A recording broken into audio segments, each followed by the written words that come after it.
December 1943. The sky above Germany is filled with thunder. Hundreds of American bombers grind through the freezing air. Flak bursts explode around them like black flowers. High above the formation, German fighters are hunting. Inside one battered B-17 Flying Fortress, things are already going terribly wrong. The bomber has been torn apart by anti-aircraft fire.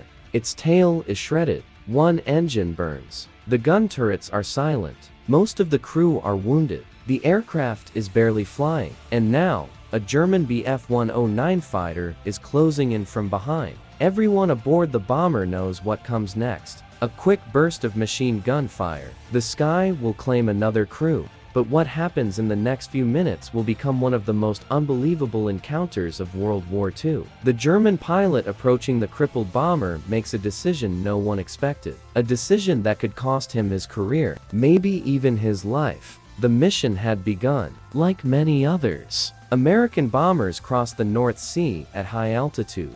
Their target, German industrial factories. Hundreds of aircraft flying in tight formation, each bomber protected by multiple machine guns. Together, they formed what crews believed was a flying fortress. But the German defenses were waiting. Heavy flak guns opened fire as soon as the bombers reached the coast. Black explosions filled the sky. Metal fragments ripped through wings and fuselages. The air turned violent. Inside one B-17, the damage was catastrophic. Flak shattered the nose of the aircraft. Glass exploded inward. The bombardier collapsed. The navigator was badly wounded. The cockpit instruments were failing. The bomber struggled to stay in formation. Then the fighters arrived. German interceptors slashed through the bomber stream. Messerschmitts, Focke-Wulfs, cannons blazing. One burst struck the B-17's tail. Another ripped through the fuselage. A third engine failed.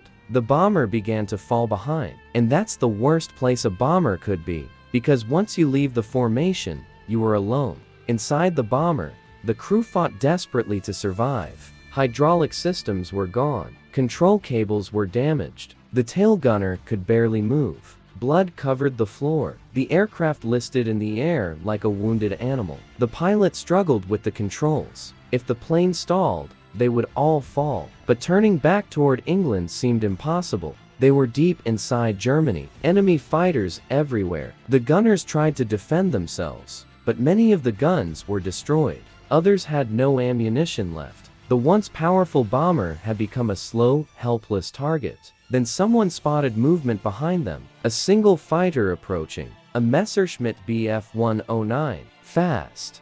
Deadly. Closing the distance quickly. Inside the bomber, the crew braced for the final attack. The fighter pilot approaching the bomber was Franz Stigler, a veteran Luftwaffe ace. He had already scored several victories, but Stigler had been taught something unusual by his former commander, a rule he never forgot: never shoot a man in a parachute. The rule wasn't just about parachutes, it was about honor. War had rules, at least it was supposed to. As Stigler pulled his fighter closer to the bomber, he prepared to fire. But then, he saw something that made him hesitate. The B-17 wasn't fighting back. No defensive fire, no tail guns. He flew closer, and what he saw shocked him. The bomber was completely destroyed. The tail was almost gone. The fuselage was ripped open. Through the holes in the metal, he could see wounded crew members inside. The aircraft could barely stay airborne. Stigler realized something immediately. This wasn't a battle anymore. This was a massacre waiting to happen. The German fighter moved alongside the bomber, close enough for the crews to see each other. Inside the B-17, the American pilots stared in disbelief. They expected bullets. Instead, the fighter pilots simply looked at them. Stigler could see the fear in their faces. The wounded crew, the destroyed aircraft. They weren't a threat. They were survivors trying to get home. For a moment, two enemies flew side by side in complete silence. Then Stigler made his choice. He would not shoot, but he also knew something else. If German air defenses saw this bomber, they would destroy it instantly. So he did something extraordinary. He stayed beside the bomber, escorting it, protecting it from other fighters. The American crew couldn't believe what was happening. A German fighter was guarding them, not attacking them. guiding them toward safety. The strange formation continued for several minutes, a crippled American bomber and a German fighter flying beside it. Eventually, they reached the edge of German airspace. Beyond that point, the bomber might survive. Stigler knew it was time to leave. He pulled his aircraft slightly ahead of the bomber, turned toward the American pilot, and raised his hand in a military salute, a gesture of respect between warriors.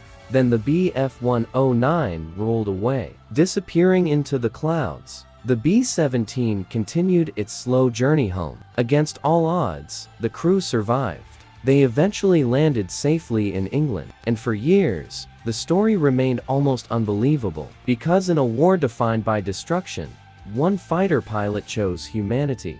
Decades later, the American bomber pilot finally discovered the identity of the German fighter, Franz Stigler. The two men eventually met in person, not as enemies, but as friends. Their story reminds us of something important. Even in the darkest moments of war, humanity can still survive.